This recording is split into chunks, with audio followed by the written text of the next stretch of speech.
Ayan guys, dito na ako sa bahay. Hi babe! Ay, wala pala akong jowa. Akala ko meron. Practice lang.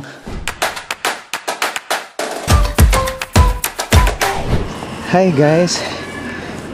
Magandang araw po sa inyong lahat. Kaka-out ko lang sa work. So, magpunta ako ngayon sa sa barber shop dahil kailangan ko magpagupit. Sabi ng mga matanda, dapat na daw magpagupit daw ako. Charot.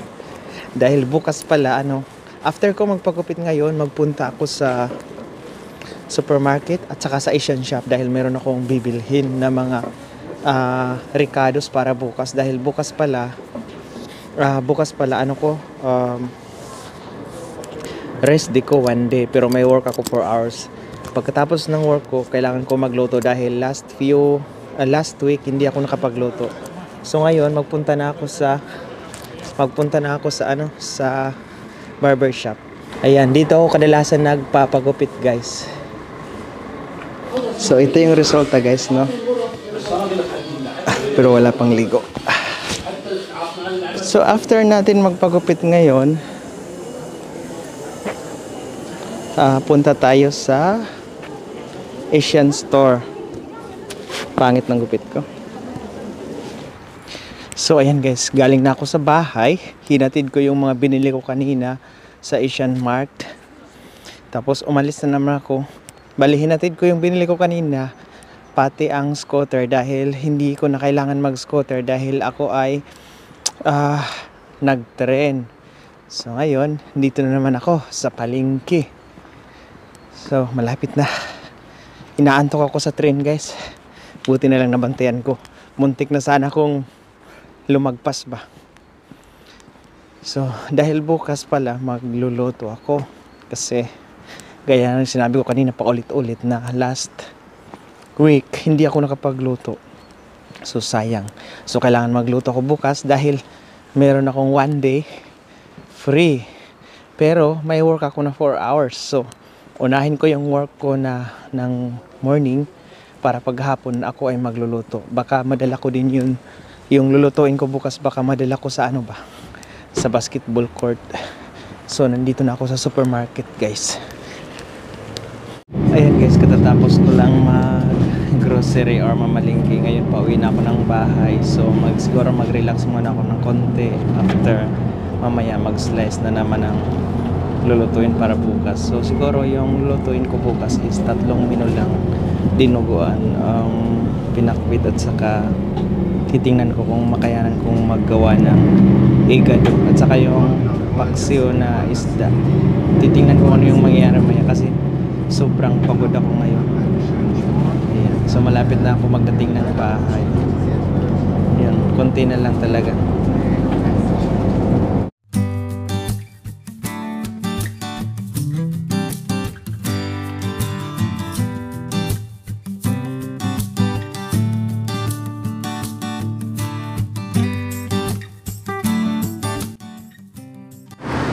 Ayan guys, pauwi na tayo ng bahay. Kabababa ko lang ng bus. Grabe, simula kanina pag out ko ng alas 2 hanggang ng oras ngayon, mag 5 PM na. Hindi pa ako nakapagpahinga. Dahil after ko magtrabaho kanina, nagpagupit. After, dumiretso ako sa Asian shop sa mga kakailanganin. Bumili ako ng sitaw. Ano pa ba yun? Ampalaya. Tapos after, hinatid ko sa bahay kasi nag-scooter ako, iniwan ko yung scooter. Tapos ngayon sumakay na naman ako ng tren papunta sa palengke para bumili ng mga karne yung gagamitin bukas. So hindi madali guys dito sa abroad. So kahit nakakapagod pero kailangan dahil maraming bayarin. Hinangal ako kasi mabigat tong dala ko, guys. Wala kasi ako nung yung tinatawag na bagin, yung parang pang matanda. Ayan guys, dito na ako sa bahay. Hi babe. Ay, Wala pala akong jowa. Akala ko meron. Practice lang. Ay, kakapagod. So ito na guys, yung nabili natin na pang pinakbet. So ayan, 3 sitaw at saka ito at isang kalabasa, talong, okra. So, mamaya slice ko na yan, kakain muna ako. Yung pang dinuguan, nandun pa sa kabila. Piniprepare ko pa guys. Ayan, good morning guys. So, ngayon ay araw po ng Huwebes. So, ngayong araw pala ay wala akong work. Iwan ko bakit yung boss ko nilagay na bakasyon ako ng isang araw. Wala naman akong request. Pero no choice. So, kailangan ko mag-rest ng magbakasyon ng isang araw. Pero meron akong work sa ibang, meron akong ibang work. Yung mini job ko, 4 hours. So, ngayon, morning pa, nakapaghanda na po ako guys. So, ito yung ginawa ko kagabi. Nilagay ko dito sa labas dahil malamig. Yung dinugo, yung para sa dinuguan at saka pinakbet. So habang ako ay nagkakape, yung fat ng pork or yung taba, kinuha ko yung taba, pina-crispy para mamaya pag-uwi ko ilagay na lang diretso sa lulutuin. Tapos nag-prepare na ako ng mga lamas. Ano yung lamas Tagalog? Lamas ba yun? Yung bombay, bawang, at saka yung luya. Para mamaya dire-diretso na pag-uwi ko kasi 3 menu lang naman yung lulutuin ko. Oo. So, ngayon ako ay mag-prepare na. Ay, ipapasiliw ko pala sa inyo yung ginawa ko sa kusina. Ayan, pinaano ko siya. Hanggang sa makuha yung taba niya. Yung crispy na lang talaga siya. Para mamaya ihalo na lang sa pakbet. Kasi isa yan na nagdala ng lasa guys. So ayan guys, paalis na po tayo ng bahay. So before tayo umalis ng bahay ay yung mga lamas ba yun sa Tagalog? Basta yung bawang, basta lahat ng mga ricados hinihanda ko para mamaya dire-diretso na pagkatapos ko. After ko ng work mamaya, dire-diretso na ako magluto. Ayoko kasi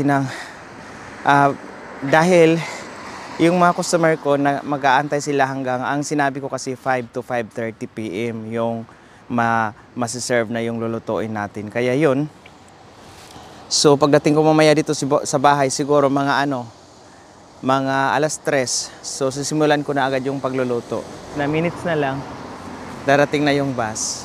Pero mas maganda siguro kung doon tayo sa kabila mag-antay dahil meron din doon ibang bus na magdaan. May mga dumaan ba na natatakot sa camera. Ayan guys, kabababa ko lang ng train. So malapit na ako sa work ko.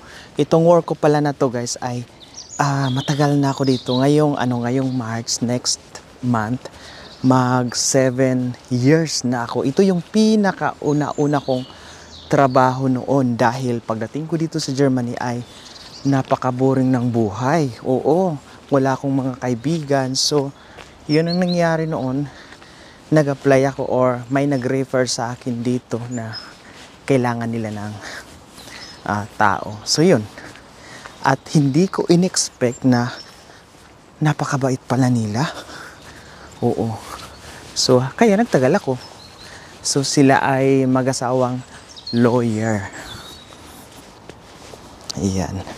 Kasi guys, diba, pag sa isang company or private man yan, hindi ka talaga nagtatagal kapag yung mga mga boss mo ay abusado or iba yung ugali.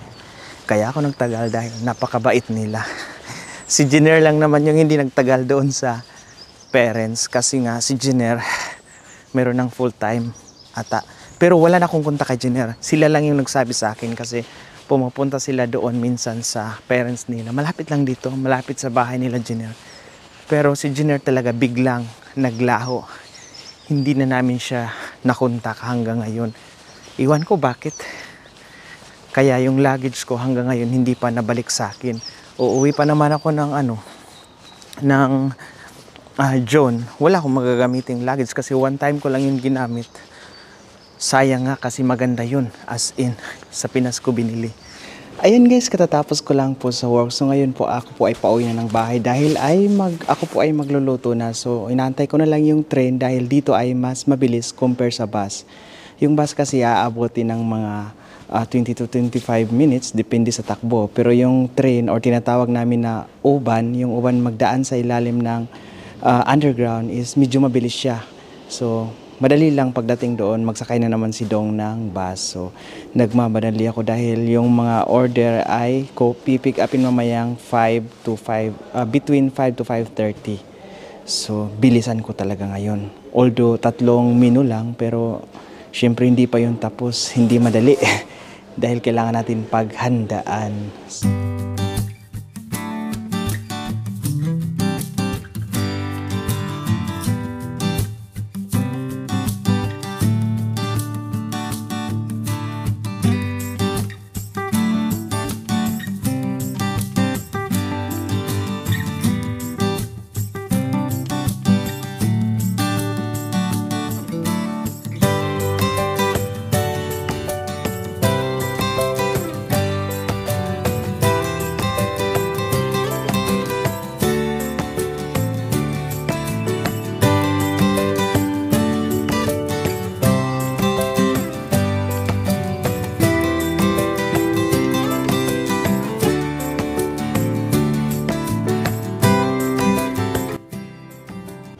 So ayan, kabababa na po natin, sakay ng bus.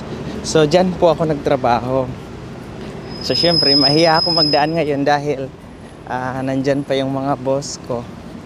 So dito ako magdaan. Ayan, takbo tayo guys, takbo dahil traffic na. Nagmamadali din tayo dahil sa oras. Dahil ano na, 2:30. So sa mga bago pa lang sa ating channel, si Dong pala ay hindi kalayuan sa kanyang work. So dito ako nag-work. Ang area ko, ang apartment ko ay dyan lang.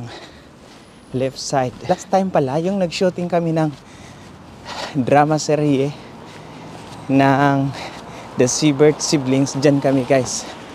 Paborito kong area dyan. Dahil dyan si Marvin noon nang bata pa siya.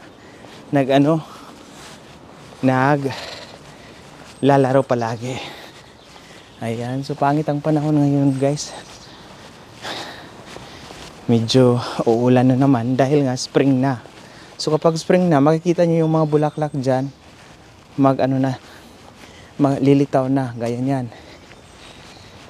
Soon, marami pang mga bulaklak na kahit saan-saan na lang magpapakita. Napakaganda guys pag spring na dito. As in, lalo na kapag yung cherry blossoms mamumukadkad, magkaroon na ng bulaklak. Ayan guys, meron pala akong bisita, customer. Hello po. Si Steph nandito. At saka si Ate Elena. Ayan, so pumunta lang dito para bumili. Yes Charot. po. Ito po yung mga order po natin. Dito tayong dinuguan. Oh, ayan. Pakbit. Ito kay Timande. Ikaw, Oh, dinuguan pakbit at saka paksiw na isda. Hindi na ako Si magkabal. Madam. Ano po, dinuguan, tsaka Pakbit. pakbit. Tapos si ate naman, dinuguan at saka pakbit din. Ayan. Dinuguan. Dinuguan? Oo. Pakbet. Oo. Dalawa lang yan ha. Kailan talaga na mag-alis ka na? 25? Oo. I mean, sa Berlin. Ay, Ano mo sabihin ba? Alam ko naman, no? Kaya alam mo na pala, te. sabi ng iba, hala, sa Australia pala? Akala ko sa ano. Basta kami ng te. Doon Ate, may cola. Sige, kami na bahala dyan. Ako na bahala dyan. Hindi na Ate, may kapag- cola o Ayaw kape. ka ni Anong Sis. gusto mo? Bye to Tito Dong. And then, Cola? thank you to Tita. Aya! Ay, come. Bye to Tita. Lagi naman yung Come. Oo nga eh. Kasi, Bye-bye to Tita Elena. Binigyan ka ng pera. Sige na. Arya, Hiya siya. Dalhin ko siya. ang cute niya. Uli. Pero so, Oo. na, Dalaga na. kagaya ni Dongo. Ang cute ngayon. Happy. Hindi na. Ay, Dahil Hindi na. happy lang sa camera. Ha? Behind? Behind camera, hindi masyado. Hindi na. Bye to Dong. Pero happy naman. Ay, Arya, take care, Arya. Thank you, tita, for the 5 euros. Next time, 10. Wow, 10 na next time. Kung magkikita pa tayo. Kasi alis na kayo. Of course. Ich bin traurig. La. Kuya, me too. Kasi malayo na Tapos sila. panibago na namang Oo. kakilala. Ay, may tumawag sa Timandi. Hello, ate. Ayan, guys. Kasalukuyan tayo ngayon, guys. Nag-pack ng mga order. Yan na lang po yung dinuguan at saka packbit. So, meron pang mga order. Ipapack ko pa. Ayan. So, kung may matira pa, ilagay ko lang sa freezer. Ayan. Ayan guys, katatapos ko lang sa aking pangalawang work. So, ngayon magpunta muna ako sa Asian shop dahil meron akong bibilhin habang bit-bit ko tong order ng aking customer. So, si Sir Boboy pala. Pangalawang bisis na niya na order to guys. 3 dinuguan. At meron pa si Ate Annabel pala. Dinuguan at saka pinakbit. So, ngayon ay Friday. Siyempre, nakakapagod. Yun nga bang Friday na, pero parang pagising mo bukas, Sunday na naman. Ay, Monday na naman, trabaho na. Ang bilis ng panahon. Oo. So ngayon, magpunta ako sa Asian shop dahil magbili ako ng gata or tinatawag dito na coconut milk. Cocos milk. Ayan. Kasi maggawa kami bukas ng biko. Ano pa ba yun? At saka sugar. Pero yung sugar na bibilhin ko, iba. Yung talaga, yung ibang kulay. Red na red. So yun. Thank you pala sa lahat ng bumili ng niluto ko kahapon. Nag-try lang ako ng isda guys. Yung isda na sa Pilipinas tinatawag na moro-moro. Mayroon akong nabili dito sa Asian shop, mura lang. So, yun, nag-try ako. Nabenta naman lahat. So, yun, thank you sa mga buyers ko lahat kagabi. Sobrang pagod pero worth it naman. Tapos yun, tapos yung dinuguan pala at saka pinakbit, lahat na ubos.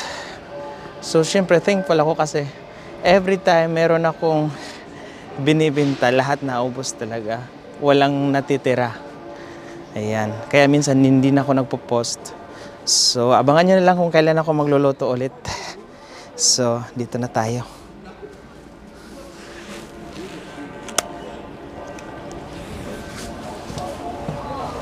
Oh, Choldigong. Choldigong.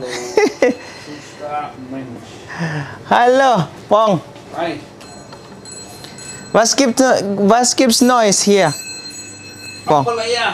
Ich habe schon gekauft. Ja. Ano yung hinahanap ko? Kalimutan ko.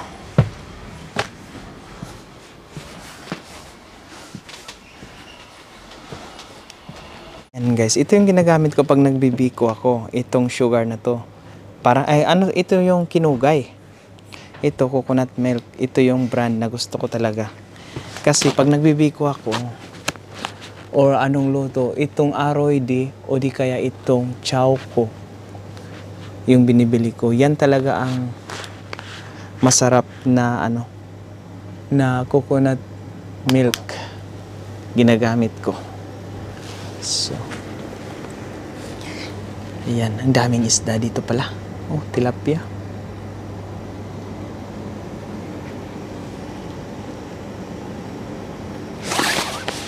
Ito yata yung bangus. Ay, bangus. Yung...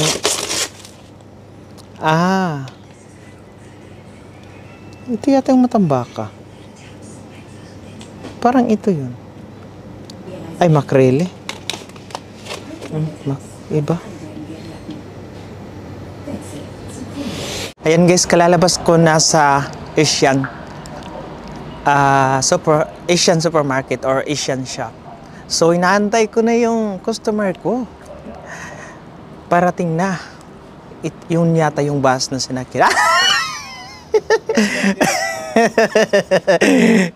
Ayan, dito na pala siya guys. Siya yung nag-order ng dinuguan. Si Boboy. Ay, wait lang. So, ayan guys, nabigay ko na yung order niya. So, umuwi na siya. Mahiya siya sa camera, kaya hindi ko na siya kinuna ng camera. Tatanungin ko sana kung kumusta yung niluto ko, kung masarap ba. Mahihain si Boboy. Ayan. Bago ko lang din siya naging kaibigan. Nurse pala siya dito sa Germany. Sa Uniclinic pala. Sa Uniclinic. And guys, meron pa tayong 9 minutes para pagantay. So kung magpunta ako ngayon dito doon sa bus station, medyo ano lang yung ang tawag dito? Konti lang yung pagitan. So dito na lang ako magantay dahil 8 minutes na lang talaga. So mabilis kasi ito compare doon sa bus. Ang bus tatakbo hanggang 25 minutes, samantala ito hanggang 20 minutes. Although 5 minutes yung difference, pero mas mabilis to. Dahil pagdating doon, marami yung bus na connecting. Hindi gaya dito na kung magbus ako, 610 lang talaga yung pwede kong sakyan. Kasi yung 611 is siya, malayo sa amin. Ayun, so magantay na lang tayo ng konti.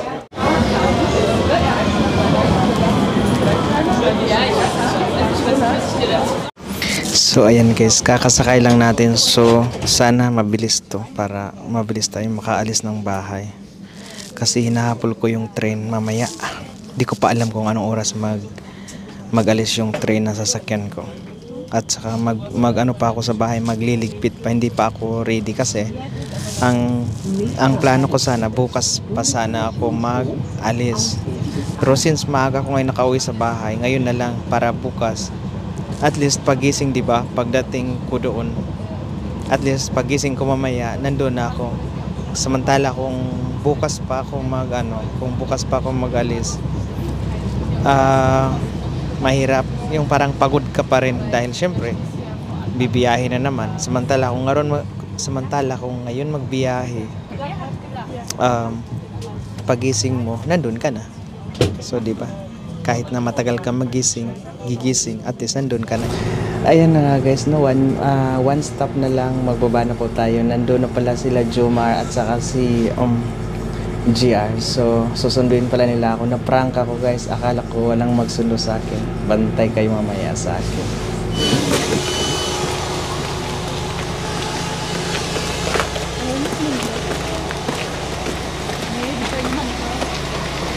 Mukhang nandun nakaupo.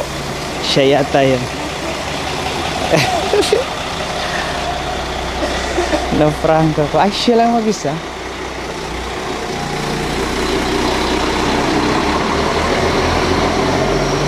Hi, GR! Kumusta? So, akala ko tatlo sila yung magsundo. Si GR lang pala, guys, ang nandito.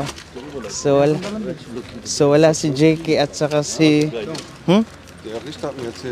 mabigat siya. Abi nagkaroon ng abot. Ha? Abi nagkaroon pa mga abot. Sino? Kaniha ba? Malit da igam na din. Nalit. Ano nga ako nagulat ako. Na-late. So, kumusta ang kumusta ang lugar? Mukhang dito sa inyo? Malamig. Okay lang. Yun pa din. Ganon pa din. So, umalis na yung mga bisita nyo, sila Reza? Oo, malis na. Kanina. Takakala. Lamig pala dito. Ayan guys, dito na po ako sa bahay ng The Zbird Siblings. So, ang oras po ay 11:30. So, safe po akong dumating dito. Pagdating ko, na sila kanya-kanya nang natulog. Ng oras?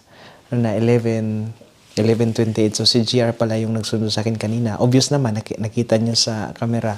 So, si Jomar wala dahil may laro daw. So, ngayon kakain po muna tayo. Ang sarap ng food, guys.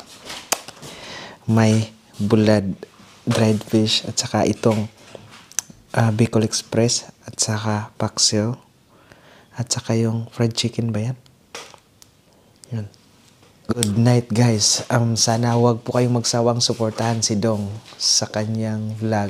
At ganun din sa The Zbird Siblings. Ito po muli ang Dong Vlogs. Hanggang sa susunod, ingat po.